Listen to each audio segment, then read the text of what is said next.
Cuando se calma el bullicio de la ciudad y se van apagando las luces de la casa, se enciende la luz del entendimiento.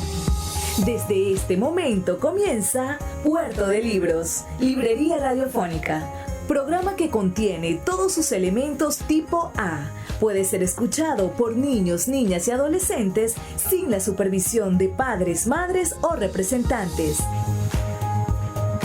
Comienza Puerto de Libros, Librería Radiofónica.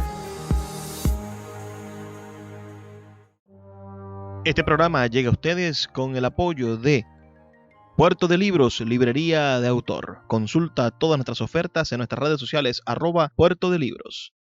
Sultana del Lago Editores, empresa zuliana de servicios editoriales. Conviértete en autor. Contáctalos en su página web sultanadelago.com. Bienvenidos a Puerto de Libros, Librería Radiofónica. Les habla Luis Peroso Cervantes, quien de lunes a viernes de 9 a 10 de la noche tiene el inmenso placer de compartir con ustedes en esta red nacional de emisoras de Radio Fe y Alegría. 23 emisoras conectadas para llegar a sus hogares con buena literatura, con buenos libros y con esas semillas del criterio que tanto nos hacen falta para poder, cambiar de alguna manera nuestra realidad, para poder oponernos al oprobio de los demagogos y decirle a aquellos que están buscando reelecciones, que están buscando nuestro voto o que sencillamente quieren seguirnos contando el mismo cuento chino, que ya nosotros tenemos herramientas para defendernos culturalmente. La noche de hoy, en este programa número 299, estaremos cruzando el océano. Nos estaremos comunicando con un escritor que se encuentra del otro lado del Atlántico, en España. Me refiero yo a uno de los escritores contemporáneos que más suspicacia me causa y a quien sigo con fruición en Twitter y descubro en sus comentarios muchas ideas que son muy parecidas a las mías. Me refiero a el cuentista, en este caso, y especialista en lengua inglesa, José de Montfort, quien naciera en la comunidad de Valencia, en Castellón, ¿no? En el año 1977, y que pertenece a una generación de escritores que por algún motivo pareciera que no han logrado, o las editoriales, no sé qué fenómeno, ya quizás conversaremos sobre eso, las editoriales españolas no han querido presentárnoslos a nosotros los latinoamericanos, todos sus contemporáneos.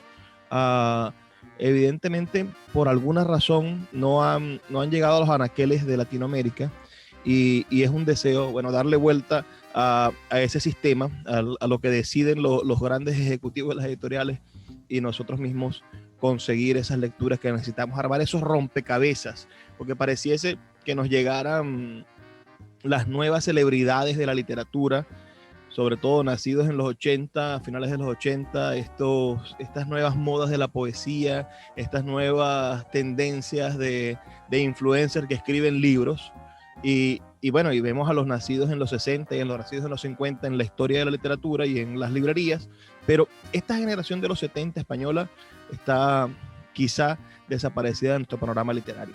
José de Montfort, por favor, danos un saludo a los radioescuchas de Puerto de Libros, Librería Radiofónica, aquí en Venezuela, y si es posible, dinos por qué crees tú que hay un vacío en esa generación de los 70. ¿Será porque no quieren recordar algunos todo lo que pasó en España en los 70? ¿Qué tal? ¿Cómo estás? Antes que nada, agradecerte mucho que me des este espacio para un poco para charlar, y sobre todo también qué felicidad poder charlar de libros y de cultura, ¿no? Antes que nada decir eso, que cada vez estos espacios parece que sean más pequeños y parece que se estén como volviendo más, más periféricos y tenemos como que recuperar un poco el espacio para poder hablar de cultura, de libros, porque al final piensa que estamos hablando de la vida, ¿no? Realmente los libros y la cultura un poco conforman nuestra forma de ver el mundo, nos hacen mejores o peores personas, pero por lo menos nos dan como perspectivas diferentes, digamos, de lo que es el mundo, ¿no? Porque al final nosotros tenemos simplemente nuestra visión, que es un poco nuestra experiencia, lo que nosotros vemos, y gracias a los libros podemos conocer como las visiones de muchas otras personas. Tratando de responder a tu pregunta, que es una pregunta muy oportuna, en España se produjo un fenómeno en los años 80 en el cual aparecieron una serie de nuevos narradores, la gente nacida sobre todo en los 60, que de alguna forma un poco coparon, digamos, los espacios preferenciales de la cultura, ¿no? Y que la mayoría siguen ahí. Sí que es verdad que durante los 90 hubo un momento bastante efímero en el cual ciertos escritores jóvenes llegaron a tener una cierta repercusión, pero fue muy efímera, no consiguieron, digamos, tener carreras longevas. Y luego ya, digamos, cuando entramos en los 2000 y la primera década de los 2000, la segunda, se produjo, de un lado, el fenómeno tapón, digamos, de toda esa generación que venía de los 80, que ya estaba instaurada, digamos, y que había sido canonizada ya, ¿no?, en las letras, que no dejaron un poco espacio a los demás. Y en un cierto caso, digamos, de esta generación que ya coincide, digamos, con el 2012, 2015, más o menos, con esa época, que ahí sí que empiezan a entrar una serie de nuevos narradores, digamos, ceden un poco de espacio. Y ahora lo que se está produciendo es que está entrando una nueva generación, sobre todo de mujeres, que es interesantísima, y que se están un poco abriendo espacio. Dicho esto, están entrando, sí, pero al final todavía seguimos teniendo como los mismos nombres canónicos de los 60 y los 50. Por resumirlo un poco muy brevemente, Luis.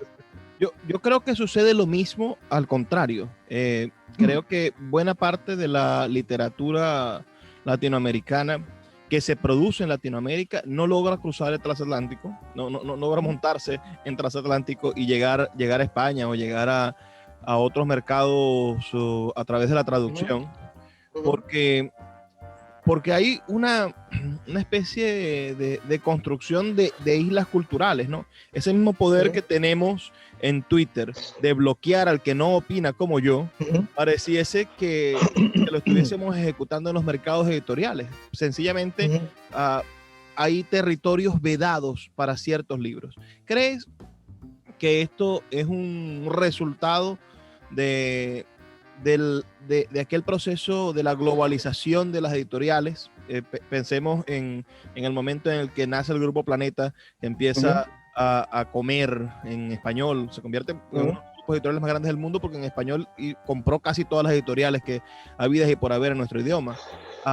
Y después las competencias, como donde tú trabajas, el Grupo Anaya, tuvieron que crear alianzas para poder hacerle frente al gran monstruo. ¿Crees que es evidente que la existencia de Random House, de Penguin en España, de Planeta, del Grupo Santillana y en este caso de Anaya, estas grandes editoriales, produce que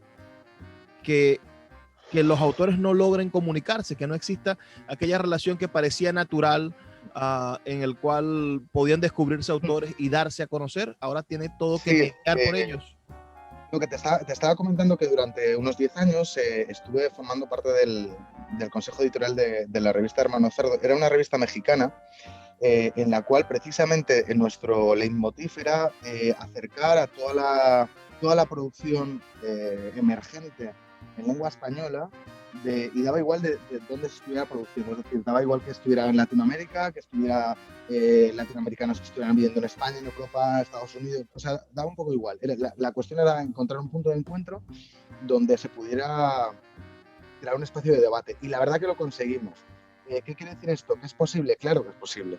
En el caso de las editoriales, claro, es que hay varios factores aquí. Primero, en el caso de los grandes grupos, tanto Planeta, Random como Anaya funcionan, digamos, bueno, Anaya no, pero Planeta no tanto, sobre todo Random en realidad. Funcionan, digamos, las sedes locales funcionan de manera autónoma. Es decir, lo que se publica en Colombia, pues en México ni se entera, ¿no? Lo que se publica en Argentina, pues en Perú, pues no se entera, ¿no?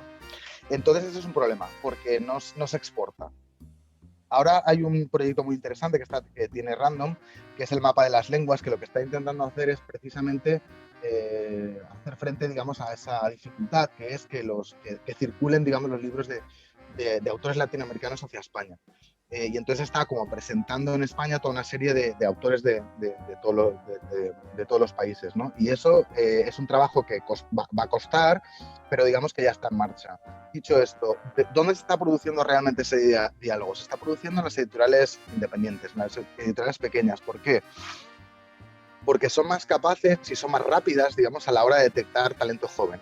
Y luego no tienen una serie de infraestructuras que lo que hacen es, digamos, ralentizar esos procesos. Son rápidas en ese sentido. Y entonces están publicando pues, libros interesantes. No sé, por decir algunos de los más recientes, ahora se acaba de publicar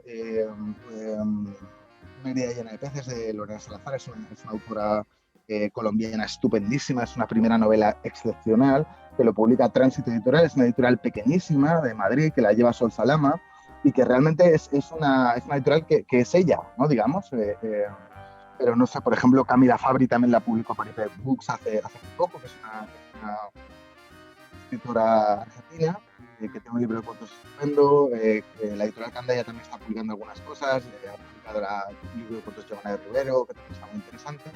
Pero ¿qué quiero decir con esto? Que son pequeñas, o sea, iniciativas pequeñas, ¿no? Digamos, o sea, este diálogo se está produciendo, digamos, desde la periferia. Entonces, editoriales muy pequeñitas que sí que están mirando hacia Latinoamérica e intentando traer a ese tipo de autores para que dialoguen con los autores españoles. Y luego también del otro lado, porque, pues, por ejemplo, luego si quieres entramos, pero por ejemplo nosotros en Anaya, una de las editoriales del grupo, digamos, es Alianza, pues por ejemplo hemos publicado a Camilo Pino. Camilo Pino es un autor venezolano estupendísimo.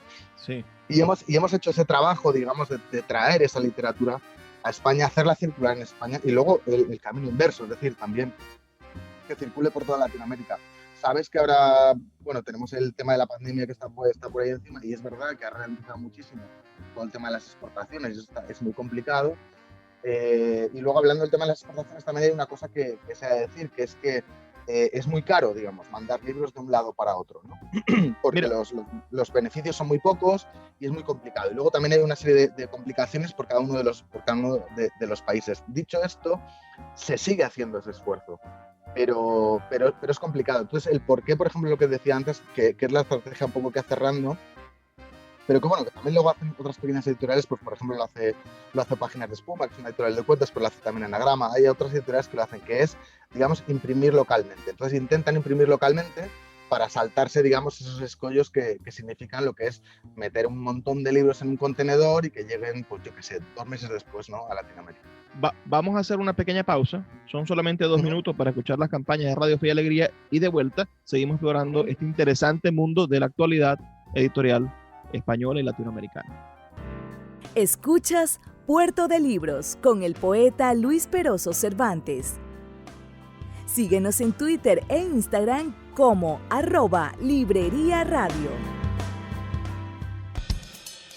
La librería Puerto de Libros, librería de autor, ya se encuentra en el Teatro Baral de Maracaibo. Puedes acercarte al maravilloso espacio del café del Teatro Baral y allí vas a encontrar un repertorio gigantesco de libros de nuestra librería Puerto de Libros, librería de autor. También puedes solicitar cualquiera de nuestros títulos a través de nuestra página web puertodelibros.com.be o a través de nuestras redes sociales, especialmente Instagram, @Puerto de Libros en Facebook, Twitter e Instagram. Puerto de Libros, la mayor librería virtual de Venezuela, y ahora también en el Teatro Baral, patrimonio cultural de nuestro país.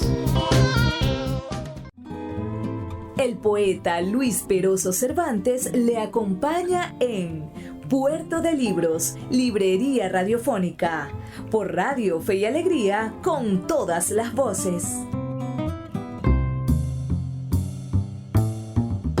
Seguimos en Puerto de Libros, librería radiofónica, esta noche compartiendo con un editor, escritor, promotor de libros y sobre todo me interesa la búsqueda que él le ha dado a su profesión, que es la parte de mercadeo del libro, que es José de Montfort, además de ser un narrador estupendo. Tiene un libro de cuentos que quien tenga la posibilidad de adquirirlo, lo recomendamos, que se llama Fin de Fiestas.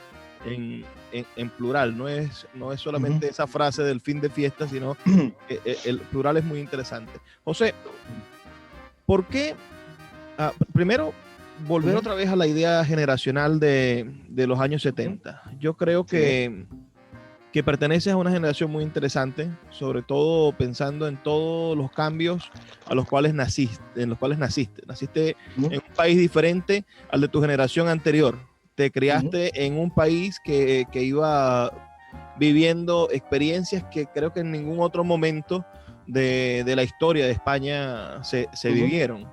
Entonces, tú eres un testigo de excepción de la llegada de la izquierda al poder, por ejemplo, en España. Eres un testigo de excepción de cómo la derecha retomó el poder violentamente e intentó revertir cosas.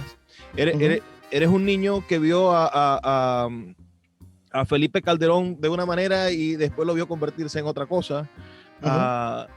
Es decir, me parece que estás en un puesto privilegiado para hablar de la modernidad española. Y España, sin duda, ha sido uno de los de las bases de la lucha democrática venezolana. Nos han apoyado muchísimo en lo que nosotros estamos padeciendo, y al mismo tiempo también ha sido parte de crear un mito de la imposibilidad de la existencia de la naturalidad o de la existencia de una vida común en Venezuela. Regularmente cuando alguien le dice a un español, le dice que en Venezuela tenemos una emisora, hay una red de emisoras, 23 emisoras donde hablan de literatura, posiblemente un español no lo crea o diga que en Venezuela no está pasando nada. Y ambas cosas son ciertas. Tenemos esta red nacional de emisoras, pero al mismo tiempo están pasando cosas terribles en el país. Cuéntanos, ¿cómo ves tú como escritor, como este hombre privilegiado que ha visto nacer a la España moderna? ¿Cómo ves el problema venezolano? ¿Cómo crees que se toma en España? Si crees que de verdad nos están prestando atención o es solamente un tema más entre los problemas políticos de la epidermis de la política española.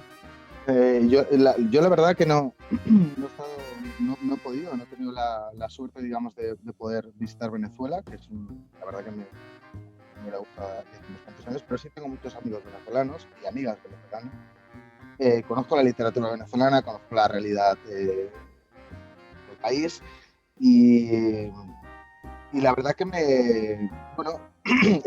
se producen precisamente un poco esto que tú dices, esta dicotomía, digamos, de que está una cosa y la otra, ¿no? De que de repente hay cosas como maravillosas y cosas como terribles, ¿no? Al mismo tiempo, ¿no? O sea, yendo como al mismo tiempo. Tratando de responder a tu pregunta sobre el interés, digamos, que genera en el exterior y sobre todo en España, yo creo que ha habido una cosa muy peligrosa que ha sido una especie de maniqueísmo de caer en el todo o nada, ¿no? Que es un poco lo que tú un poco apuntabas, ¿no? Que es como de Venezuela es esto, Venezuela es lo otro. No, a mí me parece que Venezuela son muchas cosas. Y que para tener un entendimiento real, digamos, de qué es lo que está pasando, pues hay muchas cosas en juego, ¿no? Y entonces lo que yo sí que veo y he visto, digamos, en los últimos años, que ha habido una especie como de miente a la totalidad, ¿no? Es decir, no, Venezuela es esto y entonces esto es malo, o lo contrario, Venezuela es esto y esto es bueno. Pues no, señores, hay cosas buenas y hay cosas malas, ¿no? Y entonces creo que lo malo que ha tenido, digamos, la comunicación hacia el exterior ha sido la apropiación que han hecho de ellos, sobre todo en el ámbito de la política, ¿eh? No tanto en el ámbito de la cultura, aunque también, que por ejemplo, ya que mencionabas antes el tema de Twitter, eso se ve mucho en Twitter, ¿no? O sea, no permite una serie de matices, ¿no? O sea, tú no puedes decir como de, bueno, esto es así o es así, pero un poco asá, ¿no? No, es como de, no, tiene que ser así. Entonces yo lo que veo es que se está polarizando mucho la la opinión, ¿no? Es decir, es como de, ¿estás absolutamente a favor o estás en contra? Bueno, pues no, señores, a lo mejor podemos estar de acuerdo en una serie de cosas y estamos en contra en otras, ¿no? Y lo que está pasando, y que no es solo con este tema, sino que tiene que ver, digamos, con el sentir general del debate público en España, es que lo que está pasando es eso, y que es una especie como de twitterización, digamos, de la realidad, ¿no? Es como de que o estás a favor o estás en contra. Bueno, no, es que tendríamos que encontrar un espacio en el cual podemos discutir una serie de cosas, porque a lo mejor hay cosas que nos parecen bien y hay cosas que nos parecen mal, ¿no? Entonces es un poco lo que está pasando, ¿no? Que no permite el diálogo tranquilo, no permite la reflexión pausada, no permite el indagar, el ir un poco más al corazón de las cosas, ¿no? Sino que todo es, mi idea de Venezuela es esta, y desde el otro lado, y mi idea de Venezuela es la otra. Bueno, pero es que... Qué terrible esa frase que decías, terrible y maravillosa la apreciación, la twitterización de la realidad. Sí. Y muy pronto podemos darnos cuenta de que en Twitter hay de todo, ¿no? En Twitter existe la pornografía más descarada y estaba hasta hace unos meses Donald Trump que hizo realidad también, twitterizó la realidad al intentar tomar el palacio, ¿cómo se llama? Sí, el Congreso. Casa Blanca, sí. No, bueno, perdón, la Casa Blanca no era el Palacio del Congreso, me parece que era. Sí, pero bueno, al final es un poco eso, es como de tendría que existir un espacio y yo sigo pensando, y ahora lo decía un poco de broma, pero en realidad sigo pensando que en Twitter es posible, y en la vida en general, digamos, es posible, en el cual hay una serie de matices.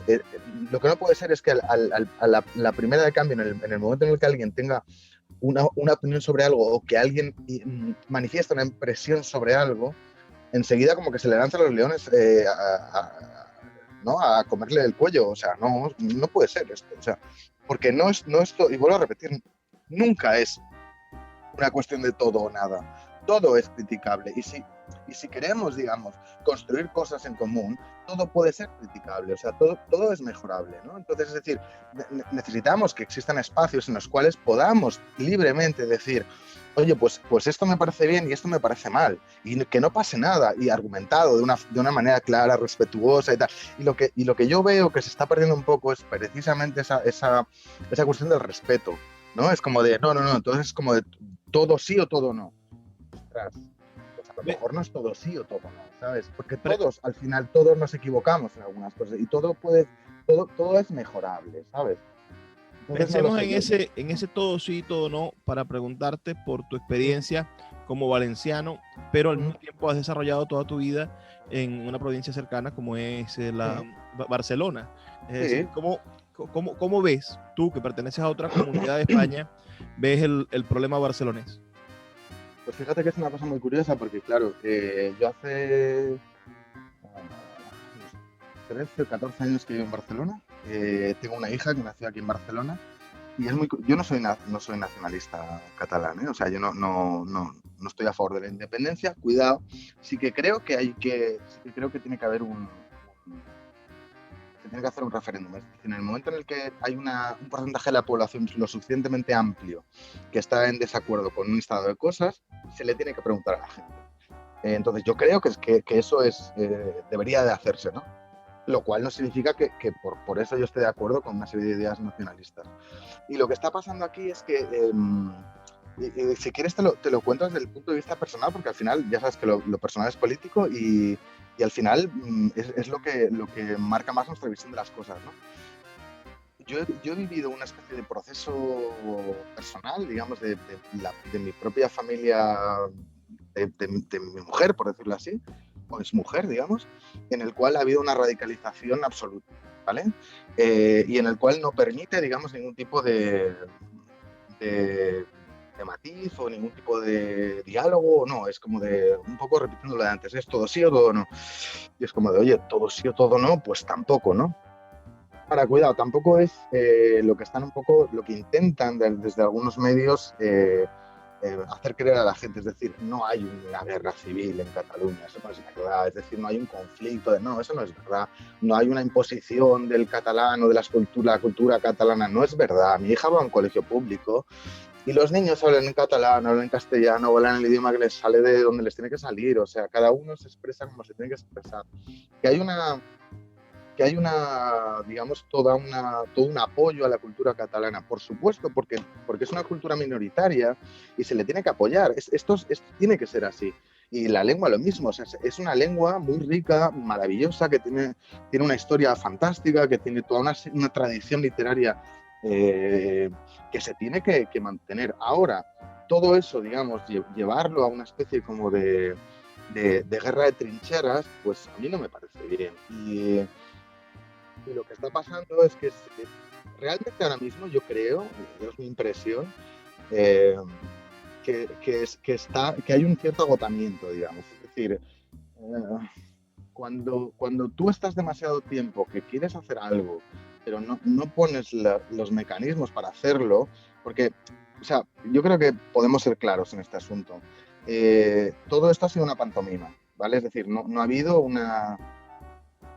mecanismos, digamos, que hubieran podido garantizar que eso hubiera sido posible. Es decir, desde el momento en el que se dice que se declara independencia, pero que no es real, todo eso era una especie de figuración que no iba a ningún lado. Que luego, por supuesto, hemos visto que tiene unas consecuencias terribles. Dicho lo cual, no me parece nada bien que a todos estos políticos estén 15 años en la cárcel. Lo siento mucho, inhabilítalos, haz lo que quieras, pero no los metas 15 años en la cárcel.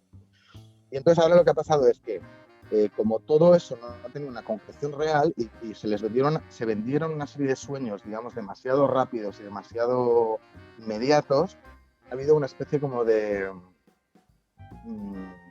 digamos, como de desapego, ¿no? Digamos, a la realidad de las cosas. Y ahora lo que se está produciendo es una especie de conflicto interno, digamos, entre las personas o entre los entes políticos, digamos, que están a favor de la independencia.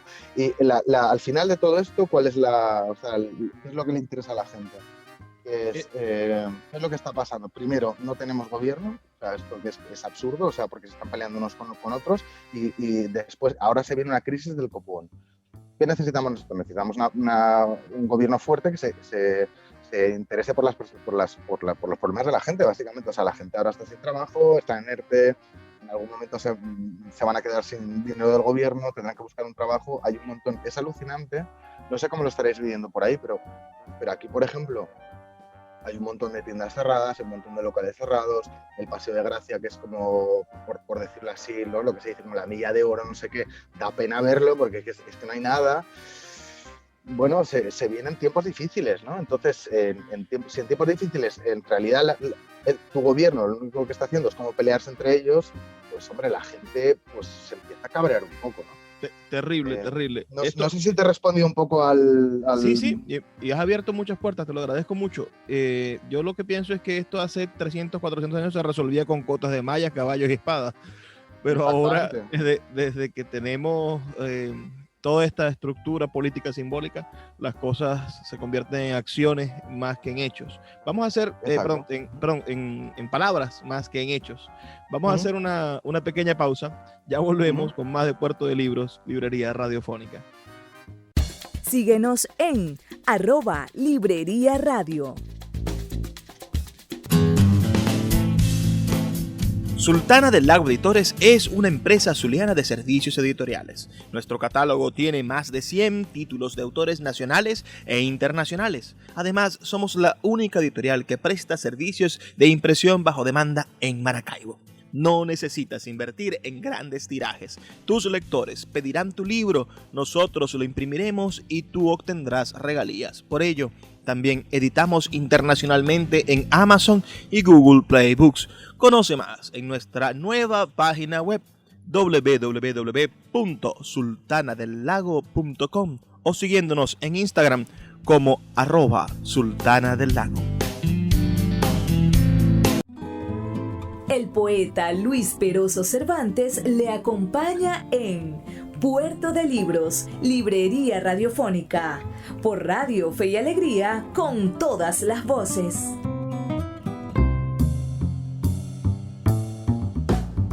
Seguimos en Puerto de Libros, Librería Radiofónica, esta noche con el escritor José de Montfort. Vamos a preguntarte, José, sobre tus estudios. Me gustaría, sé que estudiaste, según dice tu página web, la cual también invitamos a que visiten y conozcan su reseña, sus artículos en prensa. Ahí se compila de cierta manera todo lo que haces. Pero cuéntanos sobre por qué estudiar literatura inglesa cuando joven, por qué decidir por esa parte del conocimiento y no una literatura francesa o la propia literatura española. Te contesto ahora, pero antes quería hacer una pequeña mención sobre el tema de la web, porque yo llevo estudiando crítica literaria desde hace, no sé, 20 años, por decir algo. Y entonces, en un punto determinado, sabes que todos nosotros pensábamos que Internet era una cosa como eterna, ¿no? Y que siempre iba a estar todo disponible. Y yo entonces, en un momento me di cuenta de que era mentira. O sea, de que un montón de material que yo había generado se había perdido. Y por eso decidí, porque yo ya tenía una web hace años, pero luego la abandoné, no sé. Y entonces hace unos pocos años decidí volver a tener una web para tener un repositorio de cosas. ¿Pero por qué? Por ejemplo, que esto es muy importante, y ya verás por qué lo digo. A la hora de sobre todo, intentar entender la literatura contemporánea, necesitamos muchísimos textos y muchísimas voces y muchísimas visiones críticas que hablen sobre una serie de textos y sobre una serie de autores. Yo, por ejemplo, yo me interesa muchísimo la literatura latinoamericana, me interesa muchísimo cuando tengo que pensar, reflexionar y escribir sobre un libro de algún autor latinoamericano, ver un poco lo que se ha publicado sobre ese autor, ¿vale? Y eso se ha perdido en Internet. O sea, teníamos como la idea esta mágica como de, no, todo se mantiene en Internet, pero es mentira. O sea, no se mantiene. Bueno, eso, dicho esto, porque pensamos como que todo ese que se va a quedar ahí, y no es verdad. ¿Por qué literatura inglesa? Bueno, porque básicamente la novela moderna nace en Inglaterra, y digamos la época de mayor esplendor de la novela se produce en Inglaterra, gracias a toda una serie de condicionantes, como es la aparición de una cierta burguesía, la revolución industrial, es decir, por una serie de razones. Entonces, pensaba pues como que para entender, digamos, un poco a pesar de que es cierto que, digamos, siempre se dice que la novela moderna nace con Cervantes, obviamente, pero me parecía muy fructífera y muy rica la tradición inglesa. Y luego también me abría un horizonte de expectativas muy interesante, que es, yo siempre he pensado que en la medida de las posibilidades uno debería leer los textos en la lengua original. Y yo quería también, digamos, leer toda esa tradición en lengua original. Porque en las traducciones es verdad que sí o sí tenemos que leer traducciones de muchas lenguas que no conocemos, pero se pierden cosas, porque al final es una interpretación, ¿no? Yo siempre he tenido mucho problema con esta cosa como de darme cuenta que en un texto literario no solo está el significado, hay muchas más cosas, o sea, está el ritmo, están las literaciones, la sintaxis, o sea, hay muchas cosas que están en la lengua original que luego cuando se traducen no se pierden, ¿no? Y bueno, y entonces yo, pues eso, quería como poder leer, digamos, en la lengua original, pues toda la tradición anglosajona. Y entonces un poco por eso me metí por ahí. O sea, para luego continuar, digamos. Pero porque yo luego también estudié literatura creativa en Madrid y, en fin. Pero bueno, me parecía como un pórtico de entrada bastante interesante porque ya te digo, o sea, el gran boom, digamos, de la novela que produce en lengua inglesa en Inglaterra. Entonces me parecía como que había que ir un poco al centro de todo y entender, digamos, de dónde surge toda esta tradición moderna de lo que es la novela, para luego, digamos, un poco aplicarla a otros ámbitos, porque a mí pues me interesa también mucho lo que es la literatura comparada, es decir, intentar entender qué es lo que pasa en la novela o en la narrativa en diferentes contextos culturales en un mismo momento histórico, ¿no?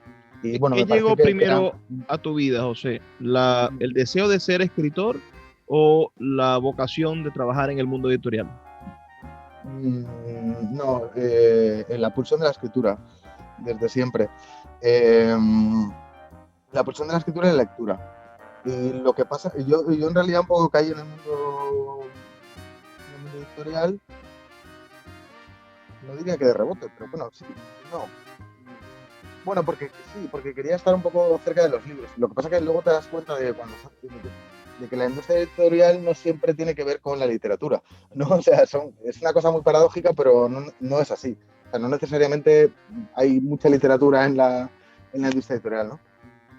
Pero fue la pulsión de la escritura.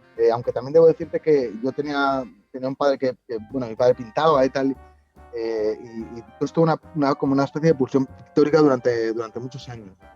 Pero luego un poco me decidí por la escritura porque siempre había estado ahí. Y yo también creo que también tiene mucho que ver el hecho de formar parte de la industria editorial, el pensar que muchas veces la literatura va por otros cauces y que no necesariamente está en la industria editorial. O sea, la industria editorial es una cosa y la literatura es otra. No sé, te he respondido. Mira, sí y no. La siguiente pregunta está relacionada con Barcelona, donde vives y donde trabajas. ¿Crees que sigue siendo la capital del libro en español? ¿O ahora hay una pluripolaridad? ¿O nos encontramos en una edad de bronce? ¿O ya verdaderamente Barcelona no decide lo que se lee en el mundo? No, fíjate que, por ejemplo, y de hecho yo con colegas lo hemos estado hablando estas últimas semanas, y que es muy triste porque Barcelona, primero por la inacción política, segundo por el clima, digamos, bélico o prebélico. A ver, tampoco digamos bélico porque no quiero dar una impresión que no es, pero digamos un clima de crispación, ¿vale? Ha producido, digamos, que muchas cosas se hayan ido a Madrid. En la propia industria editorial, ¿eh?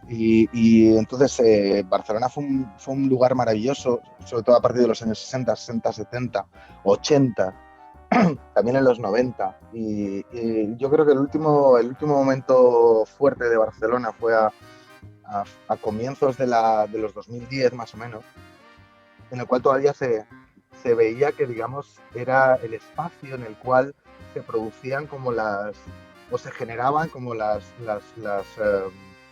ideas del futuro, ¿no? Había un ambiente en la Barcelona del 2010 era maravilloso, había un ambiente brutal de creación poética, artística, literaria. Todo el mundo un poco venía aquí porque se daba cuenta de que era el espacio, digamos, ¿no? En el cual se podían producir cosas, y además existía el caldo de cultivo ideal como para que muchas cosas germinaran, ¿no? Y también de relaciones, ¿no? Era lo típico que se hablaba saltando mucho las distancias, ¿eh? Pero del París de los 20 o del Nueva York de los 60, 70, ¿no? Pero ahora se ha perdido eso. O sea, ahora, por ejemplo, no sé, no existen los cafés literarios, por ejemplo. O sea, es una cosa que no hay lugares como de encuentro, digamos, en los cuales se produzca un intercambio de pensamiento. No hay un grupo de jóvenes escritores, por ejemplo, que estén en la ciudad, como sí que existía en el 2010. Pero tampoco existen en cualquier otro sitio, creo yo, o sea, al menos la impresión que tengo es que eso no existe en ningún otro punto del ámbito del español, O sea, el fenómeno Barcelona no se ha repetido, es decir, no tenemos un epicentro editorial después del terremoto que significó Barcelona, con el boom literario y con la edición de los escritores después del destape, ¿no? Después de... Sí, yo diría que no. Lo que pasa es que no es menos cierto que la industria sigue estando aquí. Una cosa es el hecho de que la industria esté aquí, que todo se genere desde aquí, y otra cosa es que realmente esto sea una especie de centro de ebullición de ideas y de cosas nuevas. Eso no lo es. Ahora mismo no lo es. Barcelona no es eso. Que pudiera serlo. ¿Qué necesita? Necesita primero la voluntad de las editoriales que quieren hacer de Barcelona una ciudad para que pase eso. Necesita del apoyo de las instituciones para que eso pase, porque no nos olvidemos que las cosas no suceden en el vacío. O sea, las cosas, o sea, cualquier revolución, cualquier movimiento artístico, cualquier cualquier movimiento de placa tectónica, por decirlo así, en términos culturales, necesita de un ambiente en el cual todos coadyuven, digamos, para que eso se produzca. Ahora mismo en Barcelona eso no se puede producir. ¿Por qué? Primero, por la inacción de las editoriales. Las editoriales ya no están por eso, están para otras cosas. O sea, ya están más mirando cuentas de resultados, están en otras cosas. La ciudad no le falta, aunque está intentando hacer un esfuerzo para poner en valor la literatura de la ciudad, todavía le falta mucho trabajo para llegar ahí. Y el tercer punto, el clima político. El clima político no ayuda en absoluto. ¿Por qué? Porque se está produciendo una polarización brutal entre los escritores que escriben en castellano y los escritores que escriben en catalán. Cosa absolutamente absurda. Porque hay vasos comunicantes entre unos y otros. Y los que escriben en catalán también escriben en castellano, los que escriben en castellano también escriben en catalán. Es decir, hay una serie de vasos comunicantes que en lugar, digamos, de potenciar esa relación de fuerzas hermanas, lo que se está haciendo es como un poco confrontarlas. Y entonces, la cultura catalana no acaba de despegar y la cultura en castellano tampoco acaba de despegar. ¿Qué está pasando también en las últimas semanas, por ejemplo? Que están como demonizando a los escritores de Barcelona que escriben en castellano.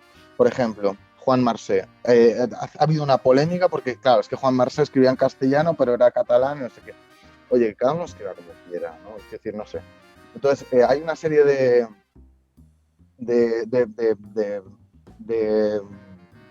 piedras en el camino que yo creo que no permiten que eso suceda. Dicho esto, ¿podría suceder? Sí, podría volver a suceder. Pero en estos momentos, Barcelona no solo no es un epicentro cultural, sino que no es una ciudad literaria. Es casi más una ciudad antiliteraria. Y es una verdadera pena porque yo recuerdo, ya te digo, a principios de los 2010, así, había una efervescencia brutal en Barcelona, pero en todos los ámbitos, no solo literario, musical, en fin, artístico, etcétera, etcétera. Y había eso en las calles, como de que se notaba que estaba pasando algo. Eso se ha muerto. Estoy maravillado con tu respuesta, porque me pinta una realidad interesante sobre lo que estamos coexistiendo en Latinoamérica y en todo nuestro idioma. Vamos a hacer una pausa, ya la última de nuestro programa, y volvemos con el último segmento de Puerto de Libros, Librería Radiofónica. Puerto de Libros, Librería Radiofónica, tu canal diario para encontrar nuevos libros. Con el poeta Luis Peroso Cervantes. Síguenos en @Librería Radio.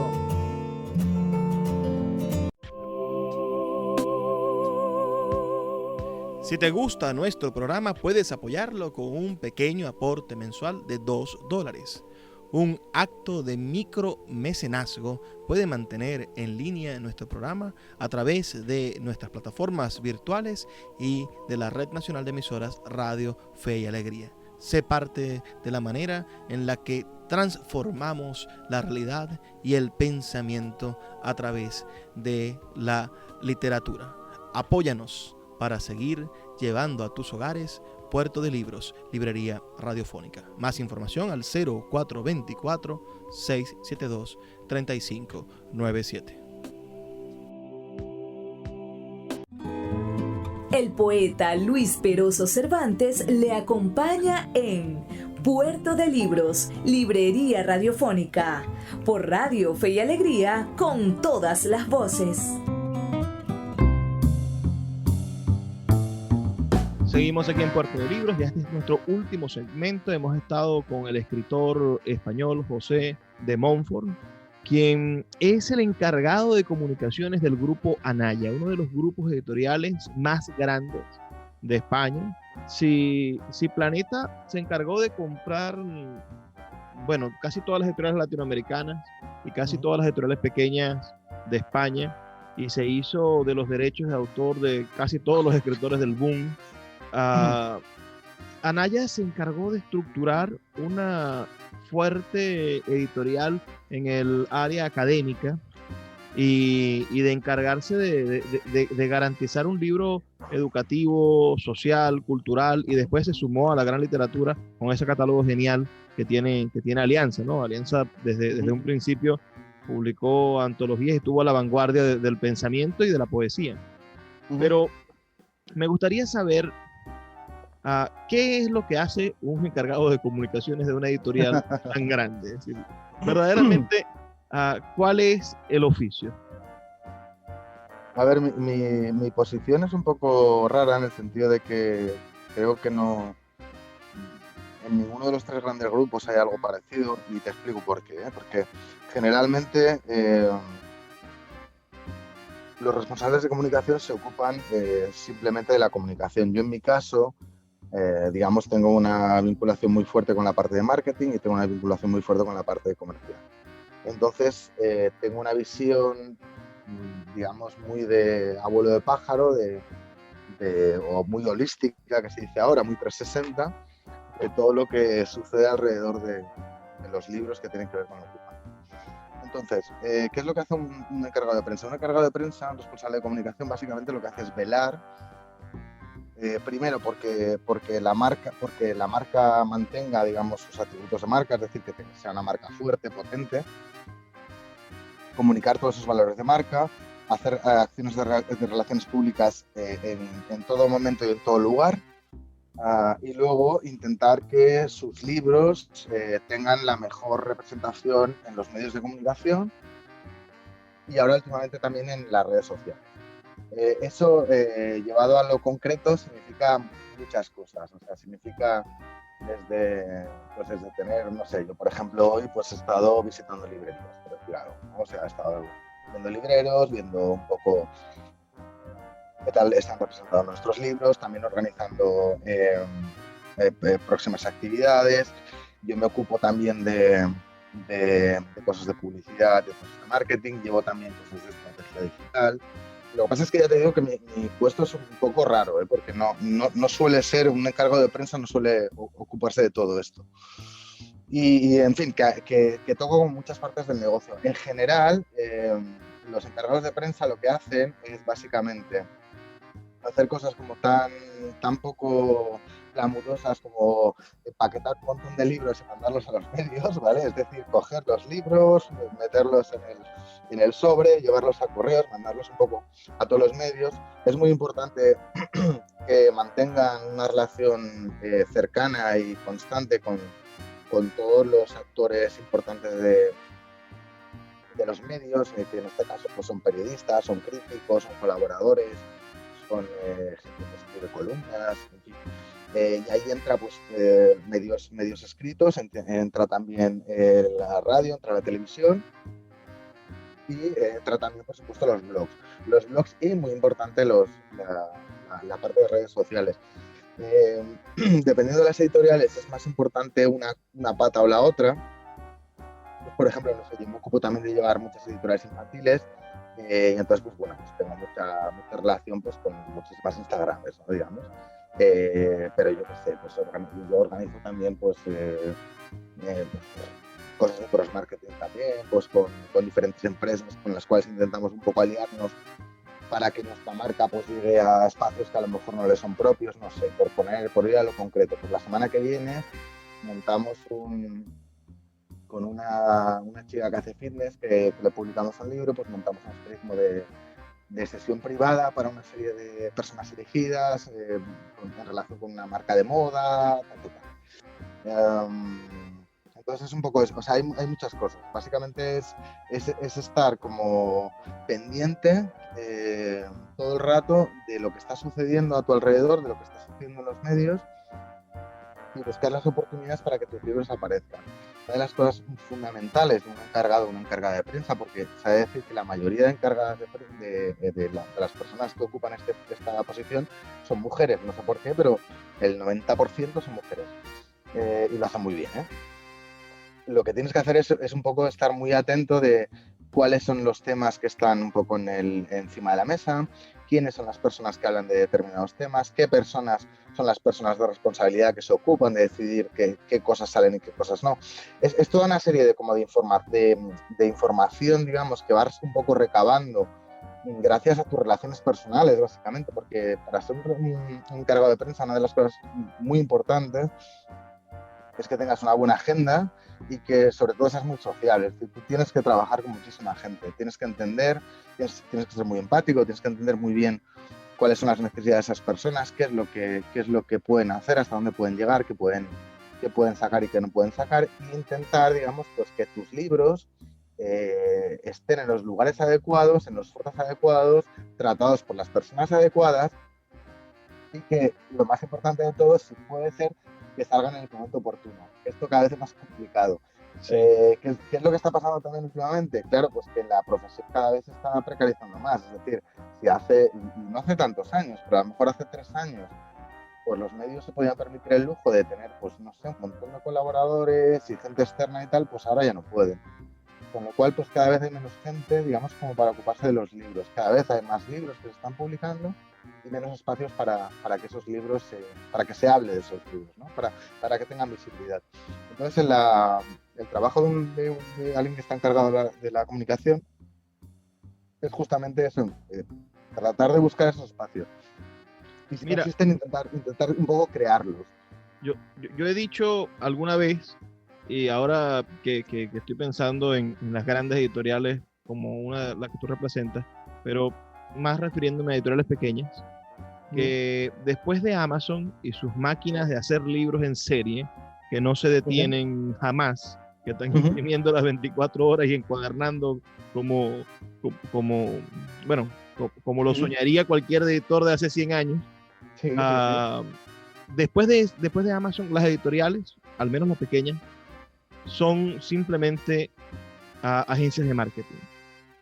Después de que tienes una máquina que te garantiza que el libro va a estar bien pegado, va a estar bien impreso, va a tener una calidad constante, y la distribución está en un ejército casi infinito de personas que son capaces de llevarlo en 3, 4, 5 días a la puerta de tu casa, o que le ofrece un catálogo autoactualizado e instantáneo a cualquier librero que quiera comprar con un descuento, a veces hasta mejor que el descuento de las editoriales normales. Yo creo que el trabajo de las editoriales, al menos de las medianas y pequeñas, se ha convertido solamente en hacer un marketing perfecto para poder promover a sus autores. También es cierto que gracias a Amazon está esa estadística un poco aterradora y apocalíptica de que se publica un libro cada minuto. Entonces, ¿cómo crees tú que va a enfrentar? Ya no, yo sé que Jorge Carrión es quizás el mayor analista del problema Amazon, pero desde tu perspectiva, ¿cómo crees que va a enfrentar la industria editorial los próximos 20 años? Estamos en el 2021, en el 2030, ¿qué va a pasar? A ver, Carrión es amigo mío, yo estoy muy de acuerdo con lo que él dice. Yo creo que no estoy demasiado de acuerdo con lo que dice de las editoriales pequeñas, te explico por qué. Por ejemplo, he visto desde un gran grupo, yo he trabajado en grandes grupos y he trabajado en Random también, y he trabajado con editoriales pequeñas. Las editoriales pequeñas tienen una cosa que los grandes grupos a veces no tenemos, que es la pasión y la educación y la dedicación exclusiva a un texto. Es decir, ellos en cada uno de los textos que sacan se juegan la vida, ¿vale? Perdón, con lo cual lo defienden a muerte. Y también apuestan por caballos ganadores. En los grandes grupos no siempre se publican caballos ganadores, porque aquí hay una dinámica muy perversa que es la siguiente. No solo se publica porque sea relevante literariamente, sino porque hay otras cuestiones. Primera, una cuestión de ingeniería financiera. Cuando tú lanzas un montón de libros, la industria editorial es la única industria que funciona de esta manera, que funciona que no se paga por libro que tú recibes en tu librería, sino que se recibe en depósito. Depósito significa que tú no cobras, o sea, que el librero no lo ha pagado. Pero el dinero ha entrado en la editorial. La editorial con ese dinero publica otro libro. Entonces hay una rueda constante que fomenta, digamos, que eso suceda. ¿Para qué? Para que tú, como necesitas dinero, publicas más libros, te entra dinero y sigues publicando libros. Eso por un lado. Entonces, de otro lado está la cuestión de que tú necesitas visibilidad en el punto de venta, que son las librerías. Con lo cual, lo que haces es digamos, inundar el mercado de títulos nuevos, porque tú cada semana lanzas un montón de títulos porque tú quieres que tus títulos estén siempre encima de la mesa de novedades. Eso aplicado, digamos, un poco a lo que son las librerías físicas, ¿vale? Y el porqué del funcionamiento de los grandes grupos a diferencia de las editoriales pequeñas. En el caso de Amazon, mira, te voy a poner un ejemplo de la literatura infantil. Yo monto un montón de actos para niños, ¿vale? De cuentacuentos, actividades de todo tipo. Los libros infantiles se venden porque la gente los ve. Esto Amazon nunca jamás en la vida lo conseguirá, porque tú en Amazon lo único que ves es una portada. Una portada no vende un libro infantil. Un libro infantil, para que se venda, la gente lo tiene que ver. Con lo cual Amazon ahí no puede competir. De acuerdo. De otro lado, Amazon te hace una serie de recomendaciones que no siempre son adecuadas, ¿vale? Es decir, si tú, un librero, te conoce, sabe cuáles son tus gustos, te va a recomendar muchísimo mejor que Amazon. Y luego hay una cosa que además sí que me vas a permitir que haga este alegato, porque además es una tiranía que yo le hago a una tiranía no, pero una cosa que le digo constantemente a mi hija, es como de, ¿tú sabes dónde van los impuestos de Amazon? No vienen aquí. O sea, yo me voy a un parque y le enseño el parque a la niña, le digo, ¿tú ves este parque? Este parque no lo está pagando Amazon. ¿Tú ves este hospital que tenemos aquí delante? Este hospital no lo está pagando. ¿Sabes? Entonces como de, ya está bien, ¿no? O sea, ya está bien de comprar de Amazon. Cuidado que yo he comprado muchísimas cosas en Amazon, ¿eh? Pero cada vez me he vuelto como un poco más consciente de esto. ¿Cuál es el futuro? El futuro, mientras las editoriales sean capaces de descubrirle cosas a los lectores, tendrán un futuro. Si se produce este fenómeno que se llama el fenómeno del seguidismo, que es aparece un libro de moda que va sobre vampiros y todas las editoriales publican libros de vampiros, estamos jodidos, porque esos libros no van a vender. Si las editoriales entienden que tienen que tener dos patas, que una es el negocio y otra es la creación de cultura, si entienden que esa es su labor, las editoriales tendrán futuro y tendrán sentido. Tienen que tener una parte en la cual descubrir nuevos escritores, porque al final es el futuro. Si tú no estás trabajando en el futuro, te vas a morir, o sea, esto se ha acabado. Si solo funcionas como por modas, no vas a ningún sitio. Entonces las editoriales tienen que tener estas dos partes. Una, la parte del negocio, digamos, más de libros más market, comercial, etcétera, y por otra parte la creación de nuevos escritores, nuevas escritoras y nuevos lectores. Si tú no creas eso, estás muerto. Las editoriales que no hagan eso, se acabó con ellos. O sea, no sé, resumiendo mucho, diría que esto es un poco el futuro. Maravillosa tu apreciación. Mira, quedamos entonces con todos los que nos escuchan en algo muy importante, en que debemos buscar, perseguir el nombre de José de Montfort. Colóquenlo en el buscador, colabora con varios periódicos y tiene un libro, Fin de Fiestas, que recomendamos que adquieran y esperemos que pronto salgan nuevos títulos de su autoría. Agradezco mucho que nos hayas regalado estos minutos y de verdad ha sido un placer compartir contigo esta noche y estoy seguro que mi audiencia enviará buenos comentarios al 0424-672-3597, que es mi número de teléfono, 0424-672-3597, o a nuestras redes sociales, @Librería Radio en Twitter y en Instagram. Gracias, José, por compartir con nosotros. Muchísimas gracias por tenerme aquí contigo y mando un abrazo y muchos besos a todos tus oyentes.